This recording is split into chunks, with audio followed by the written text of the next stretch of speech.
সোনাঝুরি রাজ্যের রাজকন্যা ফুলরানী শুধু সৌন্দর্যের জন্য নয়, তার সাহসের জন্যও পরিচিত ছিল।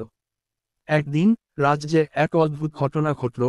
রাজপ্রাসাদের বাগানের সব ফুল হঠাৎ শুকিয়ে গেল, নদীর জল কালো হয়ে গেল, আর আকাশ অদ্ভুতভাবে লালচে হয়ে উঠল। ঠিক তখনই রাজ দরবারে এলেন এক রহস্যময় ভবঘুরে। তিনি বললেন, রাজ্যের সৌন্দর্য কেড়ে নেওয়া হয়েছে, কারণ বহু শতাব্দীর আগে হারিয়ে যাওয়া ছায়াকণ্ঠ ফিরে এসেছে। এটি এমন এক অভিশপ্ত কণ্ঠ, যা চারপাশের প্রাণশক্তি শুষে নেয়।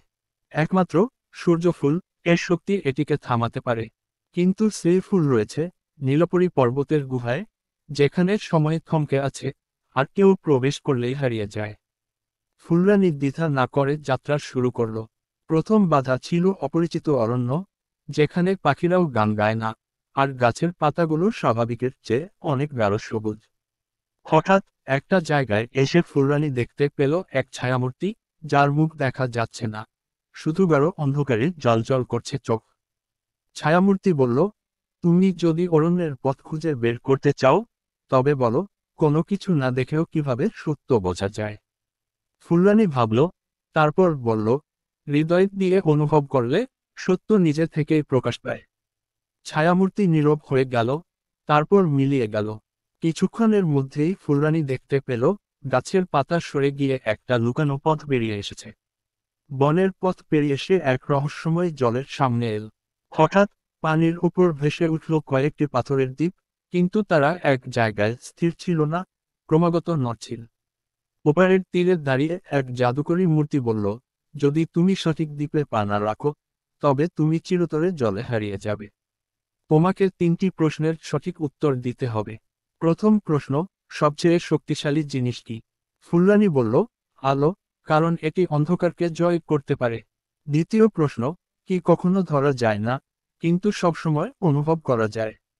ফুলরানী বলল, সময়, কারণ একে থামানো যায় না, কিন্তু এর মূল্য বোঝা যায়। তৃতীয় প্রশ্ন, কোনো কিছু না দেখেও কিভাবে পথ খুঁজে পাওয়া যায়? ফুলরানী বলল, বিশ্বাস, কারণ এটি পথ দেখানোর জন্য চোখের ওপর নির্ভর করে না। মূর্তি খুশি হয়ে জল থেকে সত্যিকার পথ বের করে দিল, আর ফুলরানী নিরাপদে ওপারে পৌঁছাল। অবশেষে ফুলরানী নীলপরি গুহায় প্রবেশ করল। সেখানে প্রবেশ করতেই চারপাশে সবকিছু স্থির হয়ে গেল, যেন সময় থমকে গেছে। গুহার মাঝখানে একটি রূপার দাঁড়িপাল্লা ঝুলছিল, আর তার নিচে রাখা ছিল সূর্যফুল। ঠিক তখনই বাতাসে এক ফিসফিস শব্দ শোনা গেল, যদি তুমি সূর্যফুল নিতে চাও, তবে বলো, সময়কে হারিয়ে ফেলা সম্ভব কিনা? ফুলরানী বলল, না, কারণ সময় কখনো হারায় না, এটি শুধু আমাদের কাছ থেকে এগিয়ে যায়। সঙ্গে সঙ্গে দাঁড়িপাল্লা আলোর মতো হালকা হয়ে গেল, আর সূর্যফুলের উপর থেকে বাঁধন খুলে গেল। ফুলরানী সূর্যফুল নিয়ে রাজ্যে ফিরে এল।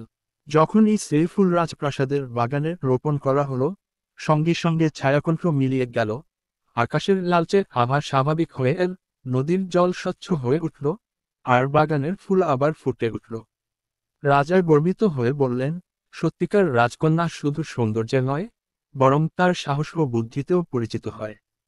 ফুলরানী হাসল, আর রাজ্যে আবার আনন্দ ফিরে এলো।